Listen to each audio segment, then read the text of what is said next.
Some neighbors smile and wave when a new person moves in next door. Others might bring cookies, offer help, or at least say a polite hello.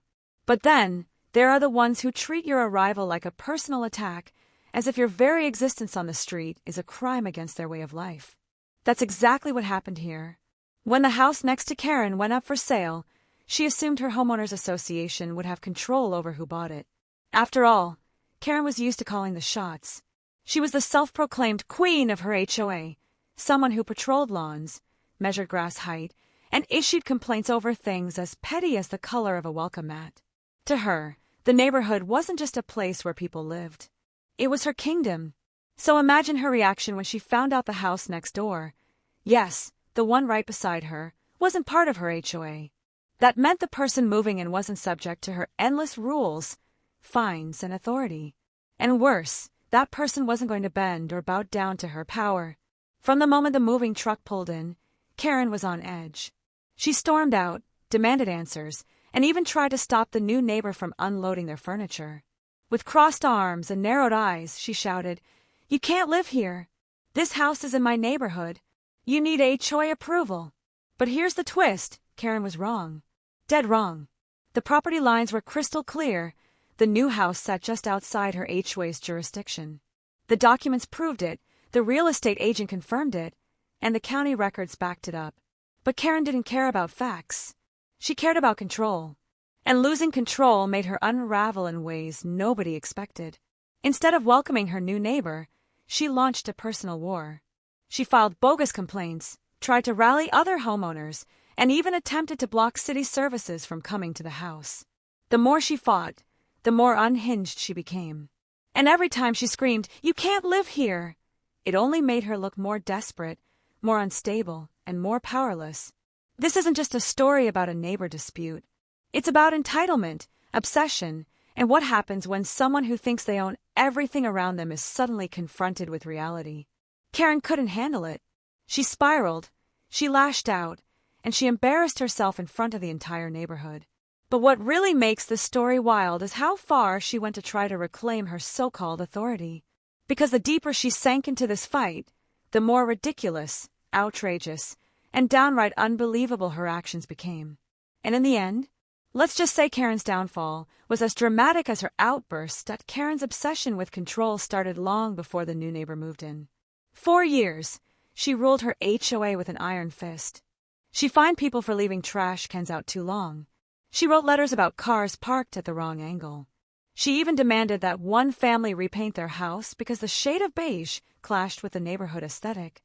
Many homeowners secretly disliked her, but they complied because they didn't want constant conflict. But her power came with one major blind spot, the property on the edge of the neighborhood.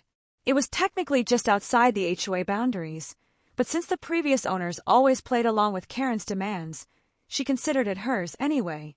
So when the for sale sign went up, Karen assumed her board would approve the new buyer, just like they did with every other home inside the HOA. That assumption shattered the day the moving truck arrived. The new owner stepped out, cheerful and ready to start fresh, only to be met with Karen marching across the lawn. Without a greeting, she barked out questions. "Did you get HOA approval? Where's your paperwork? You can't just show up here." The stunned neighbor calmly explained that the house wasn't part of the HOA.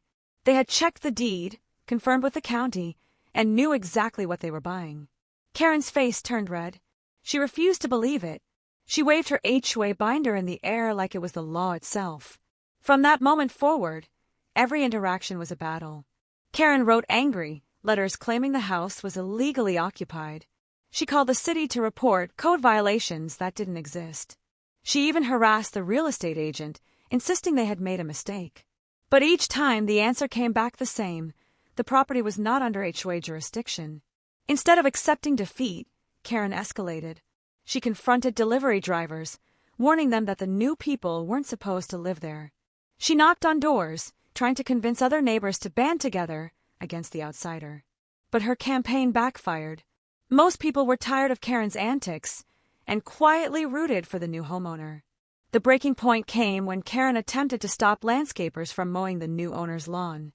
She stood in front of their equipment, shouting that only HOA-approved companies could work in the neighborhood. The workers ignored her, and the scene drew a small crowd of amused neighbors who watched Karen completely lose her composure. At this stage, Karen's reputation collapsed.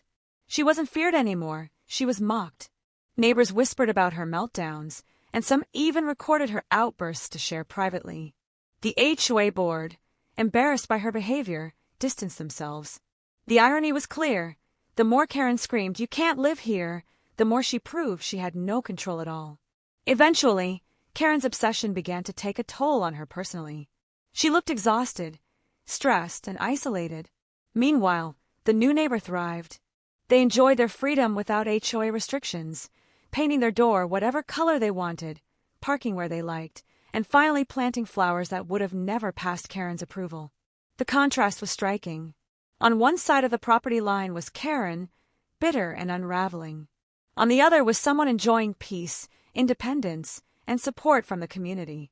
It was a living reminder that Karen's kingdom was crumbling, and there was nothing she could do about it. In the end, Karen didn't get her way. She couldn't stop the homeowner from living there, she couldn't extend her HOA's reach, and she couldn't convince anyone else to fight her battle. All she succeeded in doing was exposing how far entitlement can go before it collapses under its own weight. The story spread beyond the street. Friends told friends, and before long, people outside the neighborhood knew about the HOA leader who screamed at someone for daring to live in a house she didn't control. Karen had always wanted attention, but not like this. She became a cautionary tale, a reminder of what happens when authority turns into obsession. And the best part, the new neighbor never even had to fight back aggressively. They let the documents, the law, and Karen's own behavior do the work.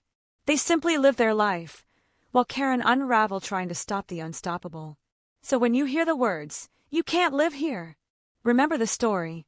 Because sometimes, the loudest voice in the room is also the weakest. And sometimes, the best revenge against a controlling neighbor is simply existing happily right next door.